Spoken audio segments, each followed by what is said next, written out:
રાજકોટમાં અર્જુન જ્વેલર્સના કેશિયરે આચરી છે 1 કરોડ 99 લાખની છેતરપિંડી। અર્જુન જ્વેલર્સના માલિક મનીષ પટેલે તાલુકા પોલીસ મથકમાં ફરિયાદ નોંધાવી છે। મૂળ બોરસદના હિતેશ પરમાર નામના કેશિયર સામે છેતરપિંડીની ફરિયાદ નોંધાઈ છે। ગ્રાહકોને વિવિધ સ્કીમમાં રોકાણ કરાવી ઊંચા વળતરની લાલચ આપી છેતરપિંડી આચરી હતી। અર્જુન જ્વેલર્સના નામે પૈસા ઉઘરાવી હિતેશ પરમાર ફરાર થઈ ગયો। ગ્રાહકોએ પૈસા અંગે જ્વેલર્સ પાસે ઉઘરાણી કરતા મનીષ પટેલે ફરિયાદ નોંધાવી છે। તાલુકા પોલીસે ફરિયાદના આધારે આરોપીને ઝડપી લેવા માટેની તજવીજ હાથ ધરી છે।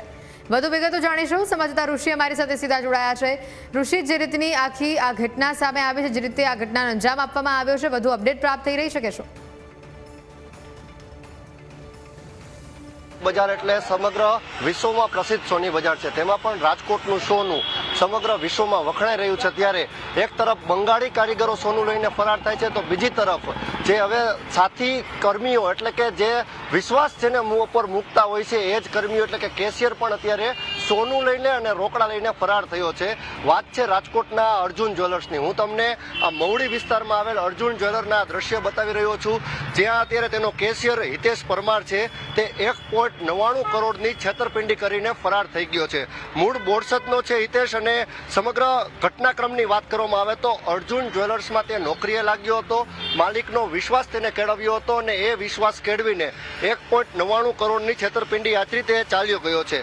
265 ગ્રામ સોનું પણ તે સાથે લઈ ગયો છે, જેની કિંમત 25 લાખ રૂપિયા થાય છે।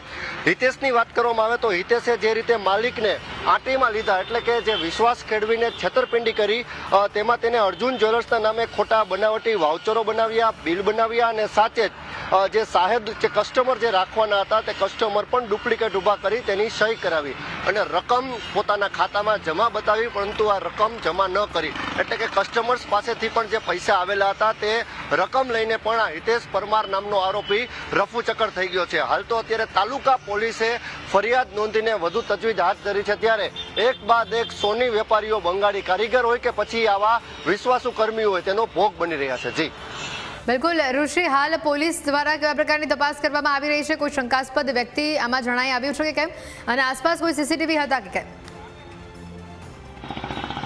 હાલ તો અત્યારે જે હિતેશ પરમાર છે તે પોતે અહીંયા કેશિયર તરીકે અર્જુન જ્વેલર્સમાં નોકરી કરતો હતો। હિતેશ પરમારે અત્યારે જ્યારે છેતરપિંડી આચરી છે ત્યારે હિતેશ પરમારની સાથે અર્જુન જ્વેલર્સના કયા કર્મીઓ સંકળાયેલા છે, કારણ કે 2 કરોડ રૂપિયા જેટલી આ છેતરપિંડી છે, એટલે 2 કરોડમાં માત્ર આ માસ્ટર માઇન્ડ કોઈ એક ન હોય, સાથી કર્મી કોઈ હશે જ। તાલુકા પોલીસે હાલ તો અત્યારે FIR નોંધી છે। જે માલિક છે તે માલિકની FIR અત્યારે ધ્યાને લઈને પોલીસે વિવિધ દિશા તરફ તપાસ હાથ ધરી છે। ત્યારે માત્ર આ એક કેશિયર નહીં પરંતુ અન્ય કર્મીઓની સંડોવણી પણ ખુલવાની શક્યતા છે। જી શ્રી, આભાર સમગ્ર વિગતો